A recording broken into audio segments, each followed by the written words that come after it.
There are plenty of good vehicles available on today's auto and truck markets, but only a few of those are so good that they can be considered class leaders.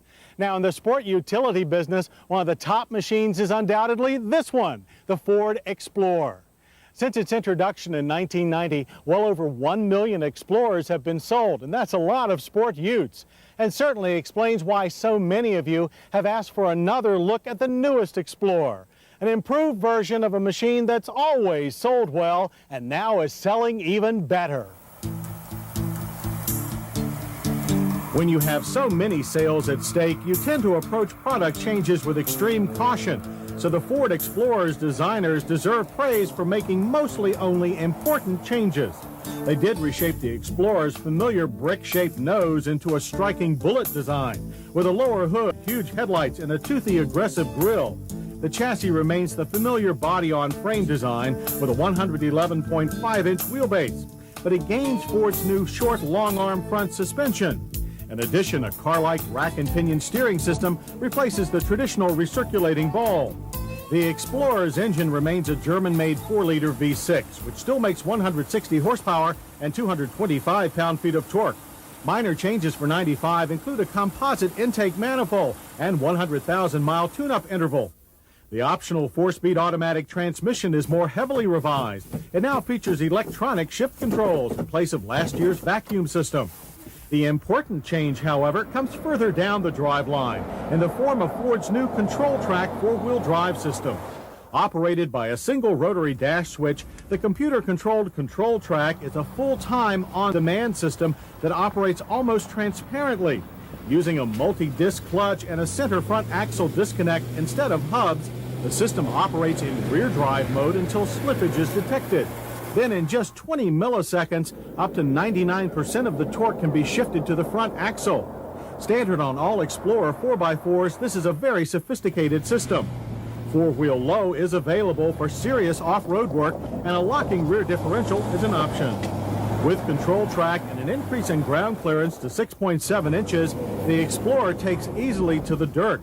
We would like some firmer front springs for serious rut busting, but appreciate the aggressive Firestone tires on our Eddie Bauer's chrome 16-inch wheels. Back on pavement, the Explorer hauled its over 2-ton weight from 0 to 60 in a fine 10.6 seconds. The quarter mile took 17.7 seconds with a final speed of 79 miles per hour. Shifts are smooth, making good use of the engine's solid power output in a straight line. While the new front suspension and steering rack provided substantially improved control in corners. Body roll is also reduced thanks to firmer rear leaf springs and a lower center of gravity than last year. But the trade-off was a sometimes jarring highway ride for rear seat passengers. Those looking for a softer ride must opt for the Explorer Limited's automatic ride control system. As for braking, the Explorer does so with disc all around and a standard anti-lock system. Stops from 60 and an average distance of 136 feet were our best result in a very new vehicle. While designers may have hedged their bets with Explorers outside, they threw caution to the wind inside. The all-new dash is slick and very functional. Safe as well thanks to standard dual airbags, a first for a high-volume sport utility.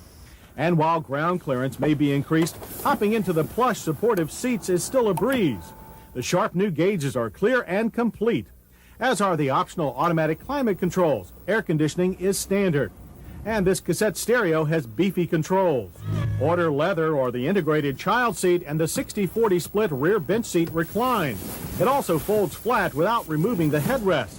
Cargo space is accessed through the expected dual-mode tailgate. Over 81 cubic feet is available in 4-door models with the spare tire under the chassis. Other numbers of note are the EPA mileage ratings of 15 city and 19 highway. We got an average of 16 miles per gallon. And the big one, price. 4-door, 4-wheel drive Explorers now start at $20,870. Our Eddie Bauer model had a base price of $29,515 and came to $32,945 with a full load of options. While that price is at the top end of the volume sport utility segment, we doubt it will hurt the Explorer's popularity, and we can certainly understand why. Its all-around capabilities are excellent. Automobile Magazine agreed, stating that the Explorer is a sort of 1990s version of the Ford Country Squire station wagon, and in that role it does exceptionally well. That flexibility is the key to success in today's 4x4 market, and Ford's ability to tap into it guarantees that the Explorer will continue to be a leader of the sport utility pack.